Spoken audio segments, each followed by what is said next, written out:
अब यहाँ पे आपको एक चीज़ पढ़नी पड़ेगी जो कि है एजीएम्स।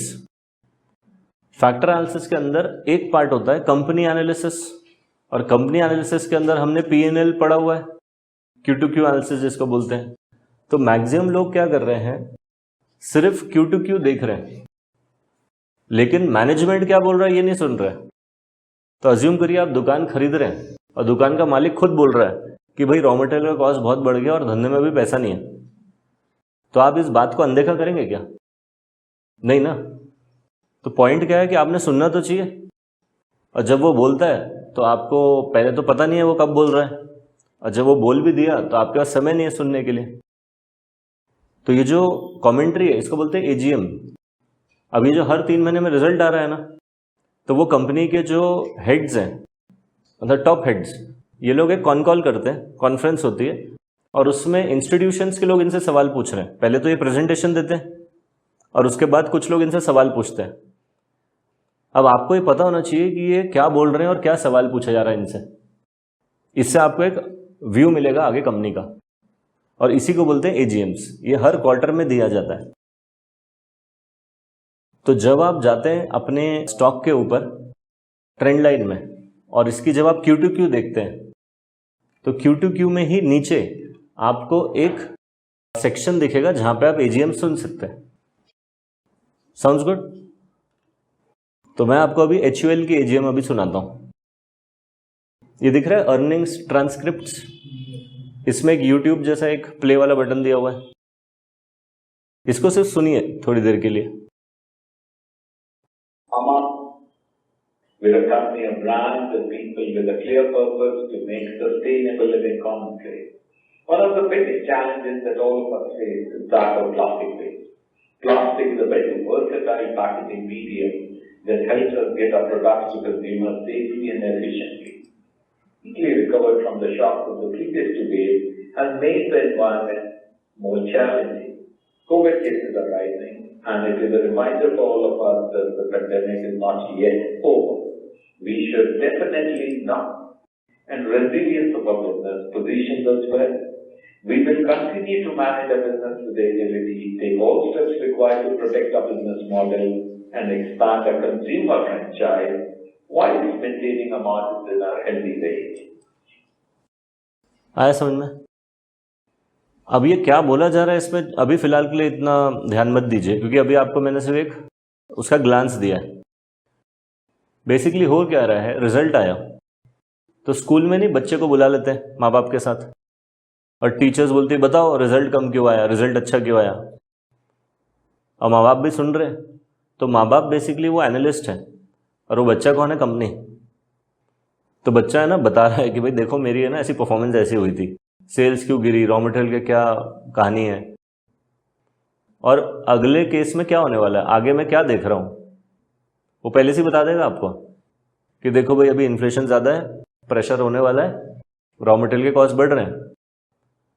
या फिर वो बोलेगा कि हेडविंड्स है। हेडविंड्स का मतलब होता है दबाव, सेल्स पे प्रॉफिट्स पे दबाव है। क्यों दबाव है वो भी रीज़न दे देगा। तो इससे आपको एक अनुमान मिल जाएगा। फिर कंपनी वाले ये भी बता देंगे कि कोई नया प्रोडक्ट लॉन्च हो रहा है क्या, ये भी आपके काम का है कि नहीं, बहुत इंपॉर्टेंट है। प्रॉब्लम क्या है, ये 1.5 घंटे की होती है, और आप और मैं फेसबुक पे 1.5 घंटा आराम से दे देंगे, या एक पिक्चर तो देख ही लेंगे 2-2.5 घंटे की। लेकिन प्रॉब्लम है कि ये कॉन कॉल कोई भी नहीं पढ़ेगा। तो आज तक के जितने भी लोग यहाँ पे आए हैं, 2 साल से मैं पढ़ा रहा हूँ, आप मानेंगे नहीं 1% भी लोग नहीं है जो ये एक्चुअल में कभी सुने या पढ़े। स्टॉक मार्केट में लोग काम कर रहे हैं 1-2 साल से, कुछ लोग तो बहुत पुराने हैं, मतलब इतने पुराने हैं कि आप विश्वास ही नहीं करेंगे कि वो कब से ट्रेड कर रहे हैं। लेकिन उनको बोलो कि आप कॉन कॉल नहीं पढ़ते हैं क्या, या सुनते नहीं है क्या, तो बोले नहीं, इसमें होता ही क्या है। This is the problem no. तो क्या करिए, इसकी स्पीड बढ़ा दीजिए 1.25 गुना 1.5 गुना, और इसको सुनिए। और जो काम की चीज़ें नहीं थी ना, जैसे अभी आपको स्टार्टिंग में इंट्रोडक्शन हो जाता है, फिर वो बोलते हैं यार देखो कोविड आया था तो हमारे लोगों को हमने ये किया वो किया, तो आप उसको थोड़ा फास्ट सुन लीजिए। लेकिन जैसे ही उन्होंने बोला कि इन्फ्लेशन, रॉ मटेरियल, आप इंपॉर्टेंट चीज़ों को गौर से सुनिए। तो पहली चीज़ आप इसको सुनना शुरू करिए। ठीक है। सेकंड, जैसे ही अभी कॉन कॉल का जो पहला हिस्सा है वो होता है 20 से 25 मिनट का, जिसको बोलते हैं presentation by the main heads. इसमें MD, sales head, production head सब आ जाएंगे। और यहां पे जो दूसरा हिस्सा होता है वो होता है क्वेश्चन एंड आंसर्स। और ये क्वेश्चंस पूछते हैं इंस्टीट्यूशंस के रिप्रेजेंटेटिव। तो फंड्स जो होते हैं ना उनके रिप्रेजेंटेटिव, यानी कि इंस्टीट्यूशंस के रिप्रेजेंटेटिव आ जाते हैं।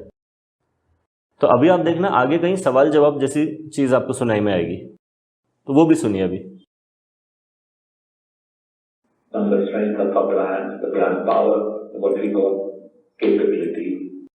And a large part of the growth that is coming to many of the e-com, and that is the reason compared to actual turnover, but this is going to continue for a long period of time, and that is how we are going to build this category into a real big category. At the end of the day, in a country like India, nutrition is a big issue, malnutrition is a big issue. Yeah, many people do not have the micronutrients they need. Vitamins is the issue. So this category is going to play a big part. And the high science range is another thing where we are going to play in a very big way.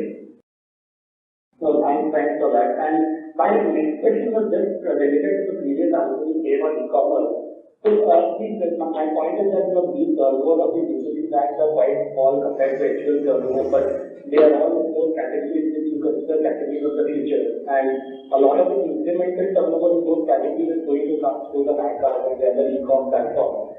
So is it at all a concern that, if your future value is going in line with, let's say, the 40% GMV growth that a bank would have, or do you need to have lot more interventions to have your fair share in that incremental pie? Yeah, first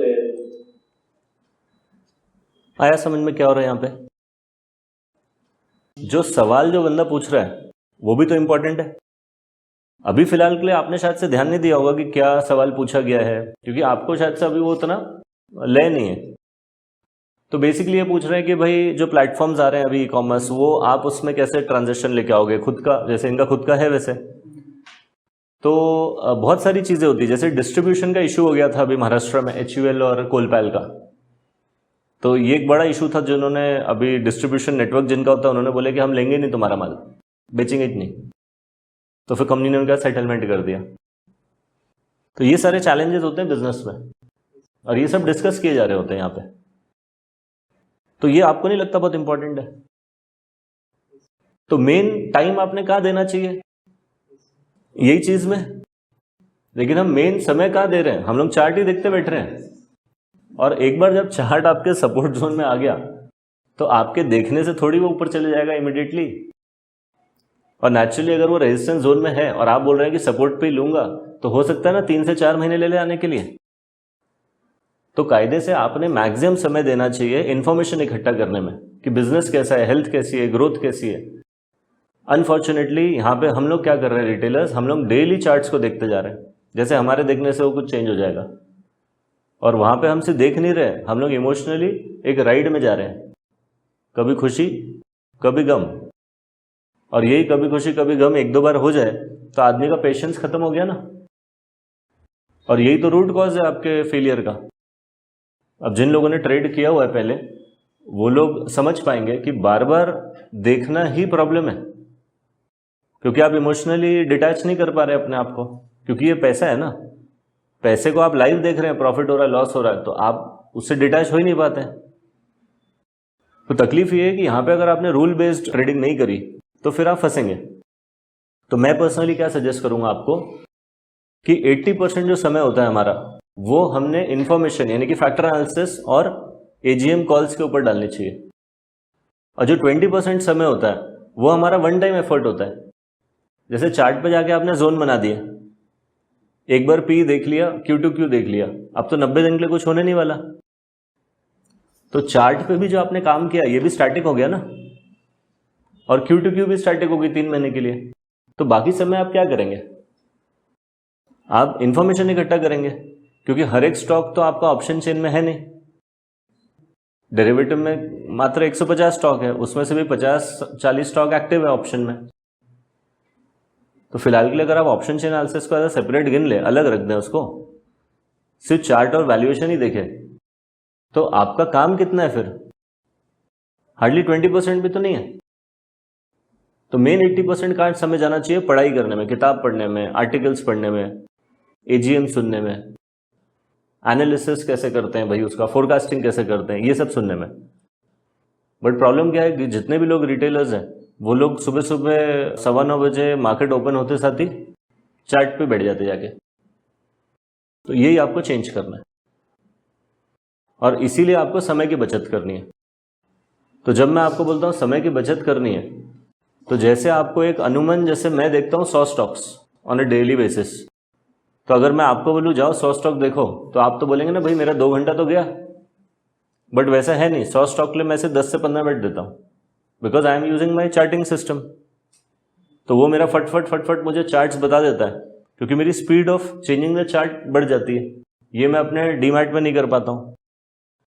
मेरे Jones में draw करके बैठ जाता हूँ, उसमें alert लगा देता हूँ, तो नेचुरली मेरे सिस्टम से ही हो रहा है। मेरे पास एक RSI का अपना कोड है, फिल्टर है, वो मैं लगा दूं तो मुझे पता चल जाता है कि RSI जैसे भी 30 के ऊपर गया उतने स्टॉक्स मेरा सिस्टम मुझे थ्रो करके दिखा देगा। तो ऐसे बहुत सारे फिल्ट्रेशन सिस्टम्स हैं जो कि आपको प्रोसेस करके बता देंगे कि स्टॉक अभी कहाँ पे है। तो इससे आपका समय बच जाएगा। फिर ऑप्शन चेन एनालिसिस की बात हो रही है तो मैंने आपको FN एनालिसिस बताया। एक झटके में आपको पूरा का पूरा रेजिस्टेंस कहाँ पे खड़ा है, सपोर्ट कहाँ पे, ये पता चल जाता है। तो ये दोनों तीनों चीजें मिला के आपका समय तो कंप्लीटली बच जाएगा ना। तो बचा हुआ समय ही तो आप यहाँ पे दे पाएंगे। So that is the reason you should always focus on one time effort. जहाँ पे लगता है उसको वन टाइम एफर्ट की तरह छोड़ दो, सिस्टम की हेल्प लो, उसको डालो भाई, चार्ट वार्ट बना लो, वो याद रखेगा, सिस्टम भूलेगा कुछ भी नहीं। तो 100 स्टॉक्स फिर अपना ड्राइंग कर लो, बैठ जाओ अलर्ट लगा के। 100 तो आप लोगों के लिए बहुत हो गए, पहले 25 का तो करो। अलर्ट लग गया, अब अपने मोबाइल में एक अलर्ट आ जाता है। तो जोन समझो अभी 200 रुपये का है तो मैं 210 पे एक अलर्ट लगा दूंगा, तो मेरे मोबाइल पे व्हाट्सएप पे मैसेज आ जाता है कि स्टॉक हैज ट्रेडेड बिलो 210।